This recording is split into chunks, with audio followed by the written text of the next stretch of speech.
అందరికీ praise the lord. ఈరోజు దేవుని వాగ్దానము, తన్ను తాను హెచ్చించుకొనివాడు తగ్గింపబడును, తన్ను తాను తగ్గించుకొనివాడు హెచ్చింపబడును. మత్తయి సువార్త 23వ అధ్యాయము 12వ వచనం. So through this verse what God saying today, దేవుడు ఏం చెప్తున్నాడంటే ఈ యొక్క వాక్యం ద్వారా మనకి, బైబిల్ ఇద్దరు వ్యక్తులు ఉన్నారు. ఇద్దరు వ్యక్తులు మీకు తెలుసు, ఒకరు సుంకరి, ఒకరు పరిసేయుడు. సో వాళ్ళిద్దరూ దేవుని సన్నిధిలో ఒకరు హెచ్చించుకొని ప్రార్థించారు, ఒకరు తగ్గించుకొని ప్రార్థించారు.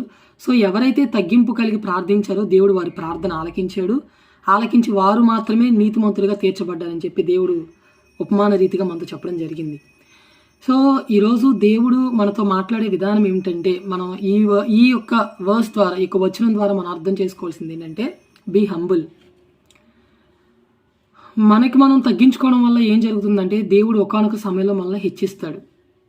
కాబట్టి ఈరోజు నేను మీ అందరికీ వేసే ప్రశ్న ఏంటంటే, మీరు తగ్గించబడాలనుకుంటున్నారా, హెచ్చింపబడాలనుకుంటున్నారా?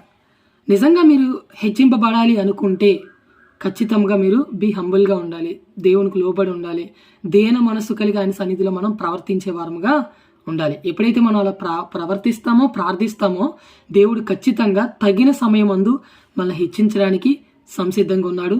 ఈ వాక్యము మన అందరి హృదయాల్లో ఫలించి మన ఆత్మీయ జీవితాలకు ఉపయోగపడి మనందరము దేవుని యొక్క మేలును, కృపను పొందుకుందుముగాక. ఆమేన్.